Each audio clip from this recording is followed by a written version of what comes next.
Good morning students. आपका जो paper second है उसके अंदर हमारा जो नेक्स्ट टॉपिक है वो है शिक्षा अधिकारियों की भूमिकाएं और उनकी उत्तरदायित्व। मतलब जो शिक्षा अधिकारी होते हैं उनकी शिक्षा के अंदर क्या क्या भूमिका है और उनकी रिस्पॉन्सिबिलिटी, उनका उत्तरदायित्व क्या है। हमने जो अपनी पहले ही क्लास थी इससे पहले उसमें हमने बात की थी कि जो एजुकेशन है वो समवर्ती सूची के अंदर है। मतलब उसके अंदर कुछ जिम्मेवारियां या जो रिस्पॉन्सिबिलिटीज़ हैं वो सेंट्रल गवर्नमेंट की हैं और कुछ स्टेट गवर्नमेंट की हैं। तो ऐसे ही उसी प्रकार से जो अधिकारी हैं, कुछ अधिकारी ऐसे हैं जो सेंट्रल लेवल पे काम करते हैं शिक्षा को बढ़ावा देने के लिए और कुछ स्टेट गवर्नमेंट के अंतर्गत काम करते हैं। तो सबसे पहले हम बात करते हैं केंद्रीय स्तर पर शिक्षा अधिकारियों की भूमिकाएं क्या हैं। शिक्षा विभाग मानव संसाधन विकास मंत्रालय का एक इम्पोर्टेंट पार्ट है। मतलब सेंट्रल लेवल पर जो शिक्षा जो मंत्रालय है उसको बोलते हैं मानव संसाधन विकास मंत्रालय। मतलब वो कंप्लीट जो शिक्षा है पूरे भारत की उसका जो देख रेख है उससे संबंधित जो नियम रूल रेगुलेशन बनाने का जो कार्य है वो मानव संसाधन विकास मंत्रालय के अंतर्गत आता है।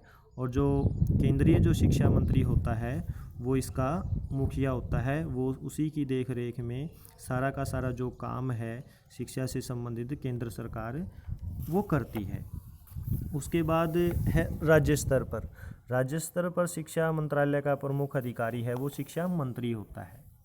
जैसे केंद्र सरकार के अंदर केंद्रीय शिक्षा मंत्री होता है उसी प्रकार से जो राज्य स्तर है वहाँ पर जो शिक्षा मंत्रालय है उसका जो अधिकारी है, सबसे बड़ा अधिकारी वो शिक्षा मंत्री होता है। उसकी सहायता के लिए एक या दो उप मंत्री भी हो सकते हैं जिसको राज्य शिक्षा मंत्री बोलते हैं।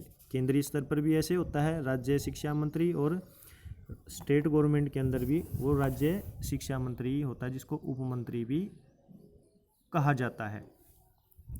उसके बाद जो इन दोनों से जो छोटे अधिकारी होते हैं जो इनके दिशा निर्देश के अनुसार जो कार्य करते हैं उसके अंदर सबसे पहले बात आती है शिक्षा सचिव या शिक्षा आयुक्त की। शिक्षा सचिवालय का मुख्य अधिकारी शिक्षा सचिव या शिक्षा आयुक्त होता है। उसकी सहायता के लिए उप सचिव तथा अधीन सचिव भी नियुक्त किए जाते हैं। शिक्षा सचिव अखिल भारतीय सेवा का सदस्य होता है। मतलब जो शिक्षा सचिव है किसी भी आईएएस को ही बनाया जाता है। मतलब जो इंडियन एडमिनिस्ट्रेटिव सर्विस है उसका कोई भी अधिकारी शिक्षा सचिव का पद है वो ग्रहण कर सकता है। तो उसके लिए कंडीशन है कि भी किसी भी जो स्टेट गवर्नमेंट है किसी आईएएस अधिकारी को ही शिक्षा सचिव है वो बना सकती है। तो ये शिक्षा सचिव होता है। पश्चिम बंगाल को छोड़कर सभी राज्यों में शिक्षा सचिव का पद शिक्षा संचालक के पद से अलग होता है। प्रतिदिन के मानकों को शिक्षा सचिव द्वारा पूरा किया जाता है। सरकार के सभी आदेश उसी के नाम से निकलते हैं। मतलब शिक्षा मंत्री अगर कोई भी आदेश निकालता है शिक्षा से संबंधित स्कूलों से रिलेटेड तो उसका जो आदेश हैं वो शिक्षा सचिव के नाम से ही निकाले जाते हैं। जो लेटर के अंदर जो लास्ट में सिग्नेचर होते हैं वो शिक्षा सचिव के ही होते हैं। हालांकि आदेश शिक्षा मंत्री देता है लेकिन उन आदेशों को पालन करने का जो कार्य है वो शिक्षा सचिव या शिक्षा आयुक्त का होता है। आपने कई बार लेटर भी देखे होंगे जो भी एजुकेशन से रिलेटेड निकलते हैं उसके नीचे जो सिग्नेचर होते हैं वो शिक्षा सचिव के होते हैं। उसके बाद बात आती है शिक्षा निदेशक की भूमिका। शिक्षा निदेशालय का सबसे बड़ा अधिकारी शिक्षा निर्देशक होता है जो शिक्षा संबंधित मामलों पर शिक्षा मंत्री का विशेष परामर्शदाता होता है। मतलब जो एक एडवाइज़र होता है एजुकेशन मिनिस्टर का वो शिक्षा निदेशक होता है। वह शिक्षा के क्षेत्र में सर्वोच्च कार्यपालिका शक्ति है और संपूर्ण राज्य शिक्षा के प्रशासन के लिए वो उत्तरदायी होता है। वह राज्य की प्राथमिक तथा माध्यमिक शिक्षा के विकास के लिए भी उत्तरदायी होता है। मतलब जो प्राइमरी और जो सेकेंडरी एजुकेशन होती है स्टेट लेवल पर उसकी जो देख रेख है उसको इम्प्रूवमेंट करने की जो कंप्लीट जो रिस्पॉन्सिबिलिटी है वो शिक्षा निदेशक की होती है। राज्य के निजी क्षेत्र में कार्य करने वाले संगठनों स्थानीय निकायों की शिक्षा समस्याओं तथा उनके समाधान के लिए भी वो उत्तरदायी होता है। मतलब जो प्राइमरी जो स्कूल चलते हैं उनसे संबंधित अगर कोई प्रॉब्लम है तो वो भी डायरेक्टली जो शिक्षा निदेशक है, जो एजुकेशन डायरेक्टर है, उससे मिलते हैं और उनकी समस्याओं का समाधान करने की जो जिम्मेवारी है वो शिक्षा निदेशक की होती है। उसके बाद जो अधिकारी आता है वो आ जाते हैं फिर छोटे लेवल पे, जैसे जिला शिक्षा अधिकारी, जिसको हम डिस्ट्रिक्ट एजुकेशन ऑफिसर DO भी बोल देते हैं। ये जो अधिकारी हैं ये जिला स्तर पर नियुक्त किए जाते हैं। कोई भी डिस्ट्रिक्ट है, हर डिस्ट्रिक्ट के अंदर एक डिस्ट्रिक्ट एजुकेशन ऑफिसर होता है, जो उस ज़िले से संबंधित जितने भी शिक्षा संबंधी कार्य हैं उनकी सफलता असफलता या स्टेट गवर्नमेंट जो भी रूल रेगुलेशन या भी जो भी योजनाएं शिक्षा से संबंधित चलाती हैं अपने ज़िले में, उनको लागू करने की जो भूमिका है, जो रिस्पॉन्सिबिलिटी है, वो जिला शिक्षा अधिकारी डिस्ट्रिक्ट एजुकेशन ऑफिसर है उसकी होती है। उसकी सहायता के लिए भी बहुत से अधिकारी हैं जो जिला स्तर पर नियुक्त हैं, वो किए जाते हैं। लेकिन उस ज़िले की पूरी जो रिस्पॉन्सिबिलिटी है एजुकेशन से रिलेटेड, वो जिला शिक्षा अधिकारी की ही होती है।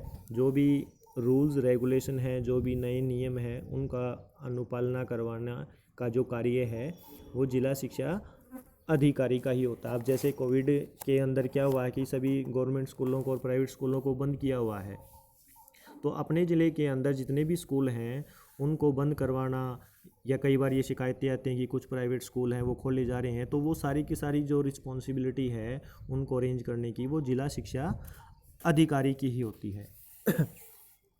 अब उससे नीचे का जो अधिकारी होता है वो होता है जिला मौलिक शिक्षा अधिकारी, DEEO बोल देते हैं। जैसे वो ऊपर वाला तो क्या है DEO डिस्ट्रिक्ट एजुकेशन ऑफिसर, और ये होता है DEEO district elementary education officer.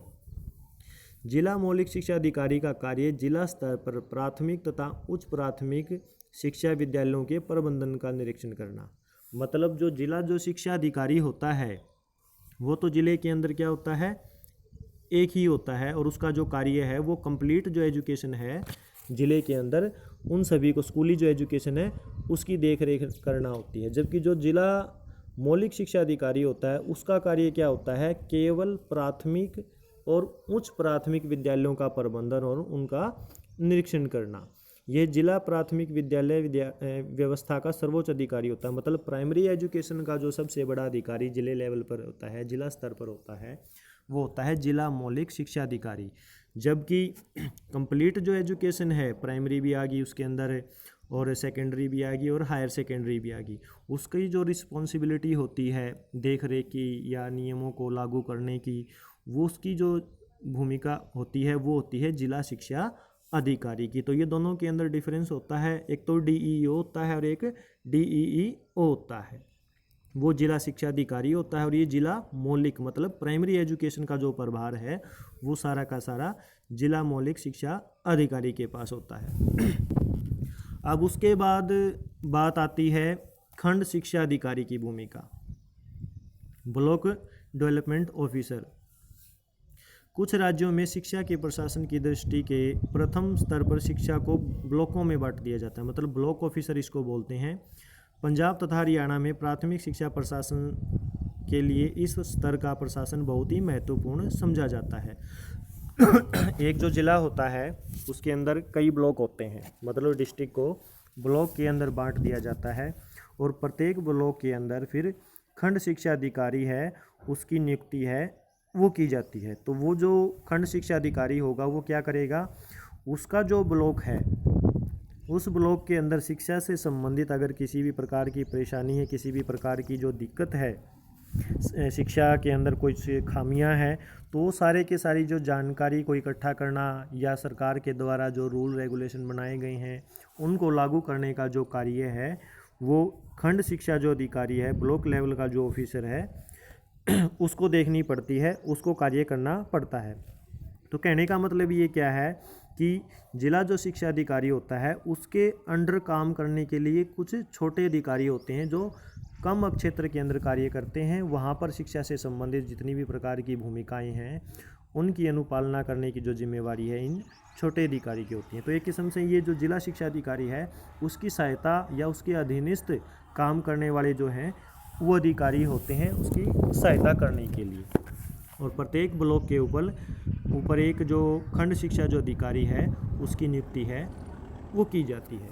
तो ये पूरा का पूरा एक एडमिनिस्ट्रेशन है, जो अधिकारी हैं केंद्रीय स्तर पर और राज्य स्तर पर, जिनकी ड्यूटी लगाई जाती है, जिनकी रिस्पॉन्सिबिलिटी होती है, जिनकी भूमिका होती है कि वो अपने अपने अधिकार क्षेत्र के अंदर शिक्षा से संबंधित जितने भी उत्तरदायित्व उनको दिए गए हैं उनकी अनुपालना वो करें, उन उत्तरदायित्वों को वो निभाएं। अब क्योंकि शिक्षा समवर्ती सूची के अंदर है तो केंद्रीय स्तर पर भी अधिकारी होते हैं और राज्य स्तर पर भी अपनी अपनी अधिकारियों की भूमिका होती है। तो ये था आज का हमारा टॉपिक। नेक्स्ट टॉपिक हम नेक्स्ट क्लास में करेंगे। Thank you.